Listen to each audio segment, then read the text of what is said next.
Hello hi అండి నమస్తే welcome back to mummies kitchen. ఇవాళ స్పెషల్ రెసిపీ వచ్చేసి పాతకాలం నాటి స్వీట్ ప్రిపేర్ చేస్తున్నానండి. కొబ్బరి మిఠాయి చేస్తున్నాను. ఈ కొబ్బరి మిఠాయి వచ్చేసి చాలా టేస్టీగా ఉంటుందండి. తినే కొద్దీ తినాలనిపిస్తుంది. చాలా ఈజీగా తక్కువ టైంలో ఈ కొబ్బరి మిఠాయిని ఎలా ప్రిపేర్ చేసుకోవాలో ఇప్పుడు చూద్దాం. ముందుగా స్టవ్ వెలిగించుకుని కడాయి పెట్టుకుని 1 కప్పు వరకు పంచదార వేసుకుందాము. అదే కప్పుతో హాఫ్ కప్పు వరకు వాటర్ వేసుకోవాలి. పంచదార కరిగించుకున్న తర్వాత 1 స్పూన్ వరకు నెయ్యి వేసుకోవాలి. నెయ్యి వేసుకుని మిక్స్ చేసుకున్న తర్వాత నేను ఇక్కడ 1 కప్పు వరకు పచ్చి కొబ్బరిని తీసుకున్నానండి. చూసారు కదా, ఇలా కట్ చేసుకోవాలి. చాలా పలచగా కట్ చేసుకోవాలి. అన్నీ ఒకే విధంగా వచ్చేటట్టు కట్ చేసుకోవాలి.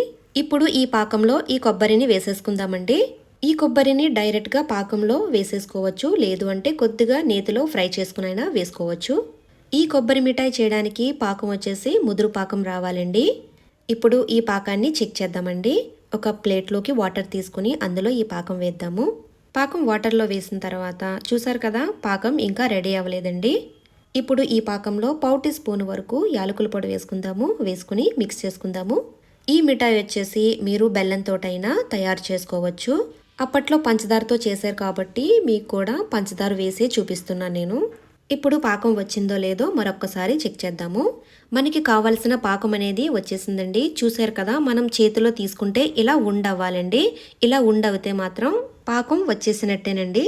ఇప్పుడు ఈ మిఠాయిని గిన్నెలోకి వేసేసుకుందామండి. నేను ఇక్కడ కేక్ గిన్నె తీసుకున్నాను. మీరు లేదు అంటే ప్లేట్ అయినా యూజ్ చేసుకోవచ్చు. ముందుగా నెయ్యి రాసేసుకుని రెడీగా ఉంచుకోవాలి.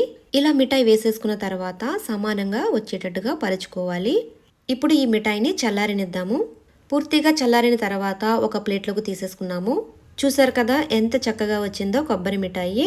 ఈ కొబ్బరి మిఠాయిని ప్లేట్ నుంచి తీసేటప్పుడు ప్లేట్ని కొద్దిగా వేడి చేయండి. అప్పుడే విరగకుండా ఈజీగా వచ్చేస్తుంది. చూసారు కదండి, ఎంతో టేస్టీగా ఉండే కొబ్బరి మిఠాయిని ఈజీగా ప్రిపేర్ చేసేసుకున్నాము. మీరు కూడా ఈ రెసిపీని తప్పకుండా ట్రై చేయండి.